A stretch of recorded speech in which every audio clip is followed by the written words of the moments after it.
We are talking to Eddie Carifio, who is from the Daily Chronicle in DeKalb, Illinois.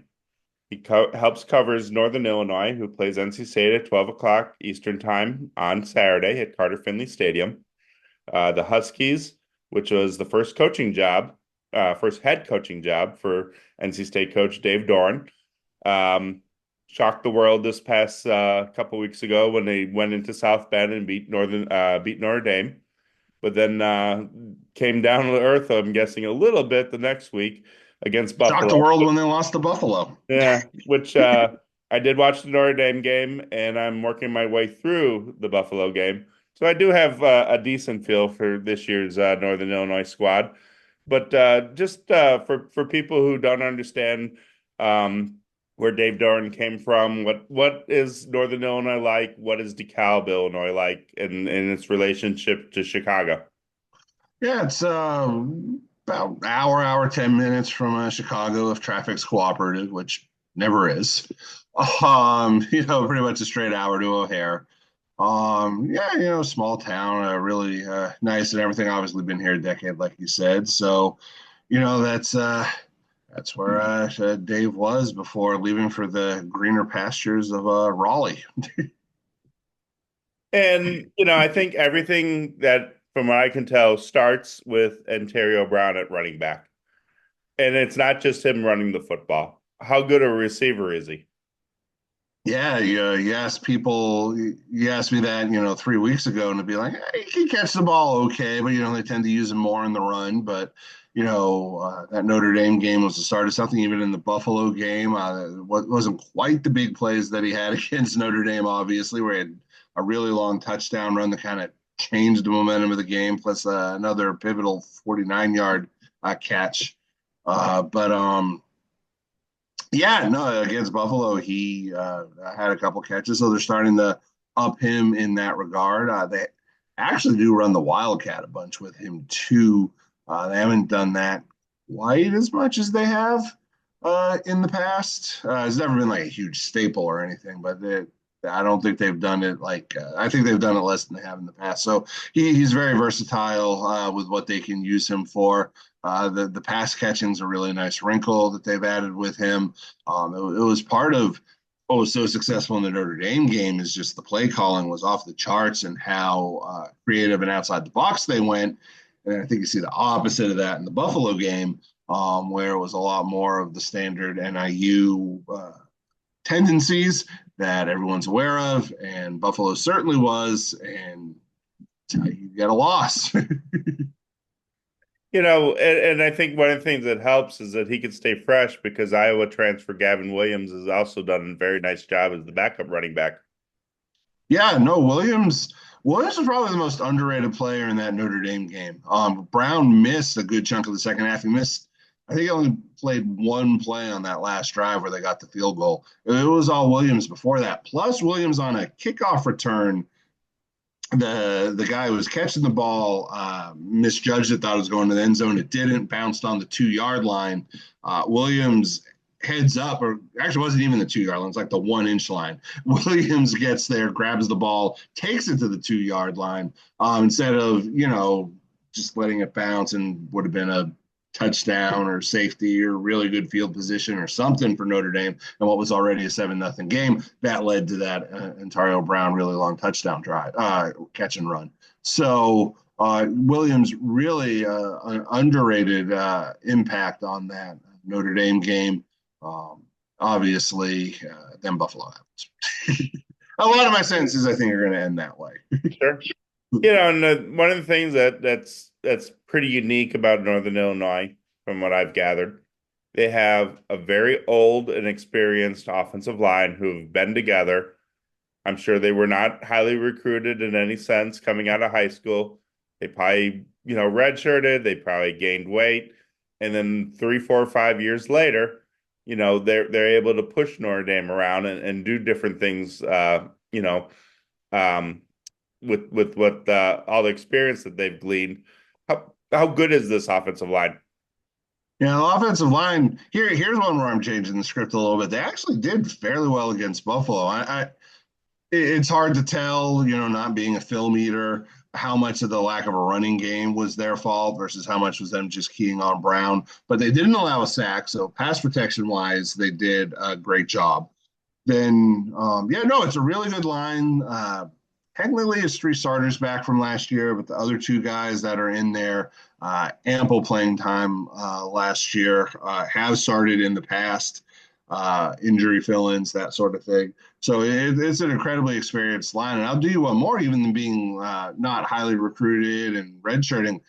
Most of them, like so many NIU players, probably walk-ons. Mm-hmm. NIU prides themselves in turning walk-ons into not just scholarship players, but into key starters, all conference type players. And then, I was looking at the background of quarterback Ethan Hampton. He went to Aurora Christian, which, I actually grew up not too far away from Aurora Christian, so I'm familiar with the school. Not really known for producing a lot of athletes over the years, from what I know of. But it sounds like he waited his turn. He does a little bit of everything.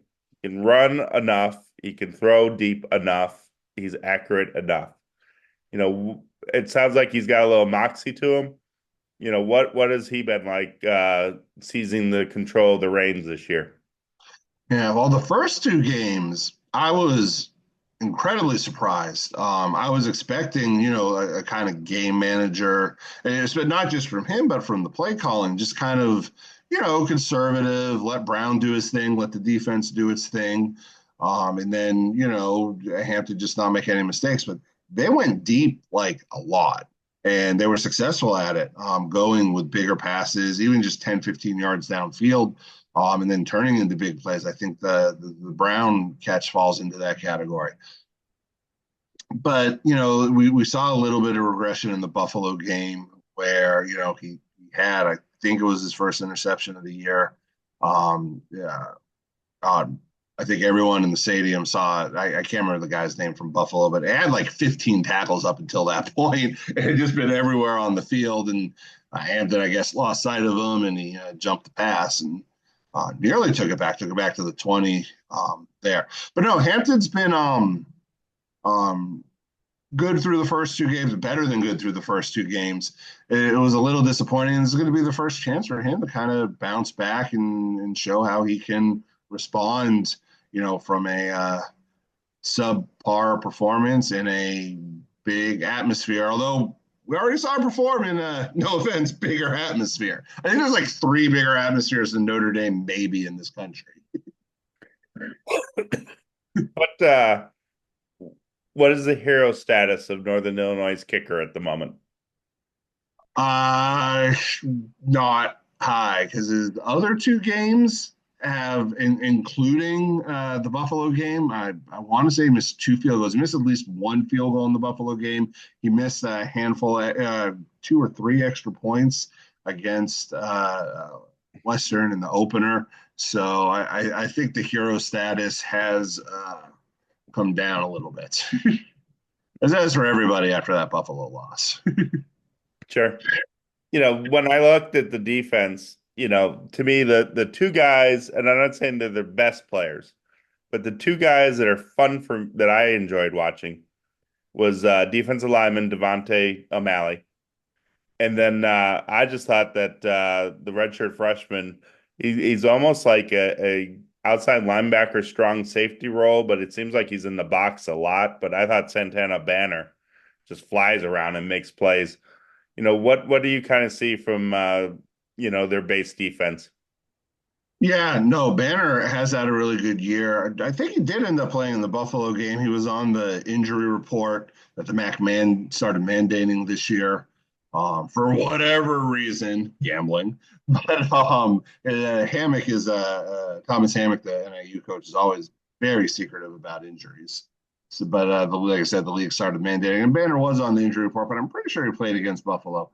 He's had a really strong year. No, it's just a strong defense, top to bottom. There are a couple holes. The two biggest holes is they don't necessarily get to the quarterback the best, although they did start pressuring Buffalo. O'Malley had three sacks, I want to say, against Buffalo. I think they had three sacks, and he had all three of them. They also have little issues. They don't force a ton of turnovers. Nate, I thought you were going to say Nate Valcarcel is a fun guy to watch. That's where I would have gone. Safety, he's a ball hawk, man. I don't think he has a pick this year. He tipped a pass that I think Furman ended up intercepting in Yeah. the Notre Dame game. But he's an absolute ball hawk of a player in the secondary. A lot of their turnovers come from him, but that's probably the two areas that's keeping this NIU defense from going from being excellent. I mean, it's still excellent as it is right now, but take that top level because right now it's not at the point where it can overcome an absolute dog of a game from the offenses we saw against Buffalo, which is probably unfair to ask, but they're going to have to do something if they want to start winning games because that sort of game could happen again. The offense, I think that's a very possible result to see happen again, and something's going to have to, if they want to win games when they play like that, it's going to be up to the defense. So they can start forcing more turnovers. They have the players in place. Strip sacks, interceptions, those sort of things can and really should start happening for this team, you would hope. Sure. And you mentioned Furman. He provides that toughness at middle linebacker, and I don't know how many tackles he has this year, but I bet he has a ton. Um, is toughness just, I don't know if they're the biggest defense in the world, but is toughness the key word to describe them as a whole, as a group? Yeah, I think absolutely. They bring Furman in, senior transfer. That was one of the areas where they lost a lot. Was that linebacker? It's probably like the biggest slash only area on the defense where they lost like a ton. And Furman definitely helped bring that in. Janet Dolphin also stepped up, played that Husky position, as they call it, that position Banner's at now, that hybrid safety you mentioned. Dolphin was there. They moved in the linebacker with Furman, gives them a lot of experience in the middle of the D. Out to they probably lead the charge on the toughness, like you said, O'Malley too. I mean, that Mhm. defensive line just yeah, tough is a very good word. Sure. And just, big picture, it's funny how um conference realignment seems to be dominating the news every now and then. I remember there was a time where, Northern Illinois was an independent. Northern Illinois was in the Big West.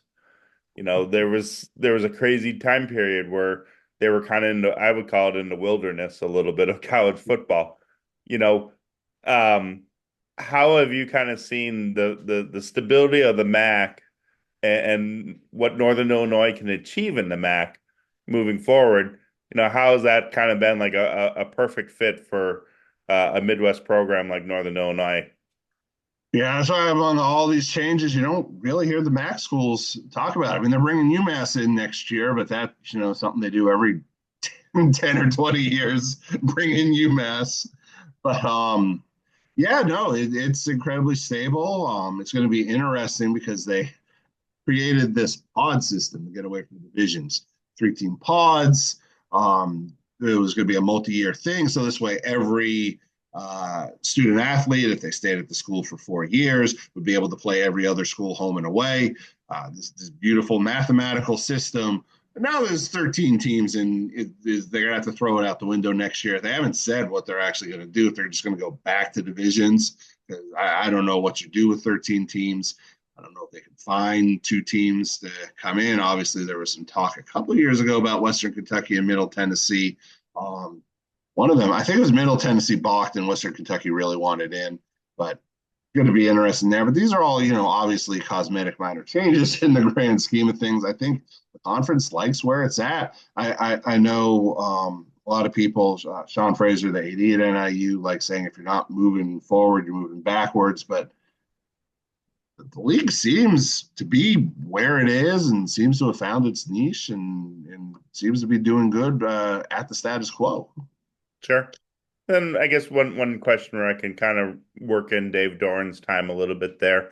And I don't know how much, people talk about Dave Doran 12 years later, but the new playoff system allows a group of five team to be able to be in the mix among the 12.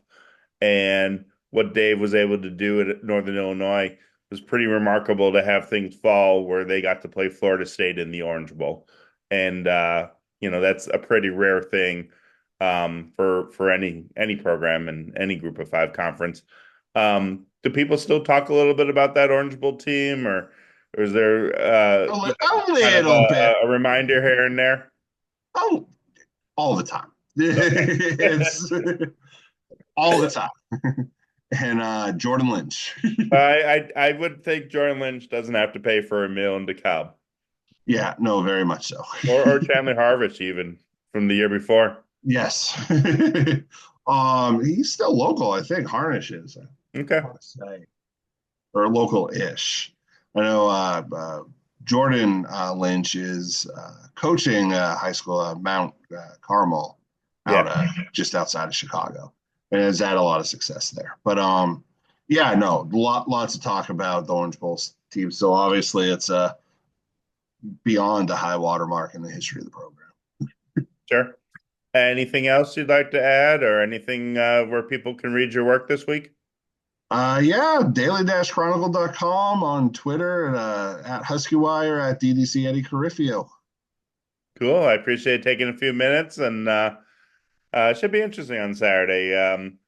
State's coming off a very difficult blowout loss at Clemson. Apparently, the depth chart is now wide open. Competition is fierce.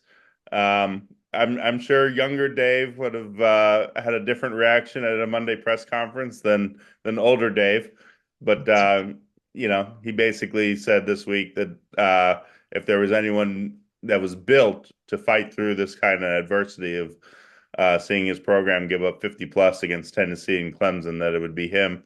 So I am not even sure what will be the lineup or who will be playing or who will get benched on Saturday. So it's going to be an interesting deal. Yeah. But From your guys' standpoint, either things are going to get very right very quick, or things are going to get very, very wrong. yeah, Just yeah, just ask Marcus Freeman.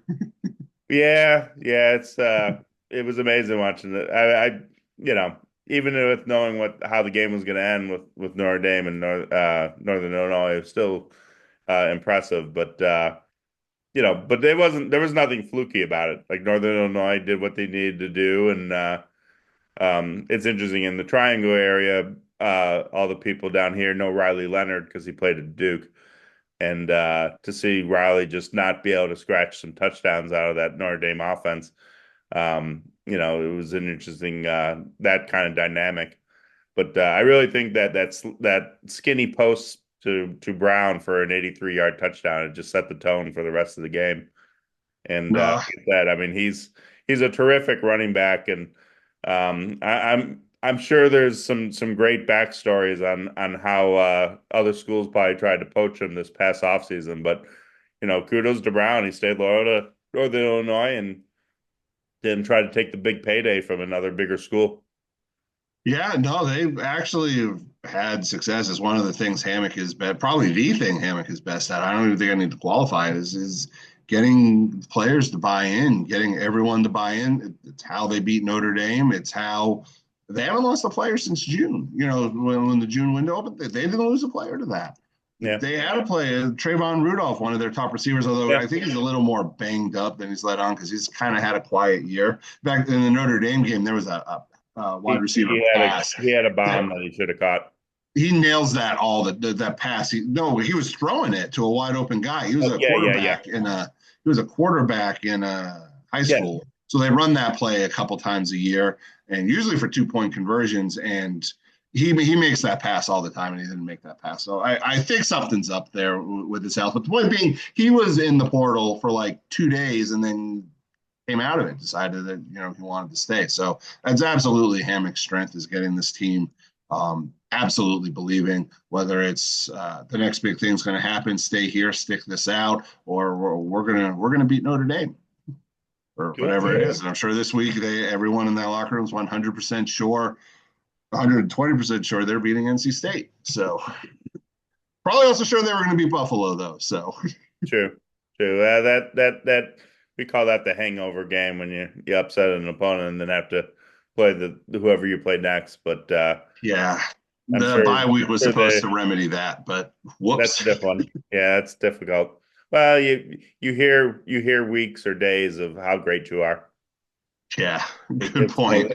it's an elixir that is a malady for many programs across the country. But Well, no, I appreciate taking some time and sharing your insight on Northern Illinois. Please go see his work at online or on his Twitter handle. But this is JC Zumbo of the Wolfpack Central NC State Rivals, and thank you guys. Thanks for watching this.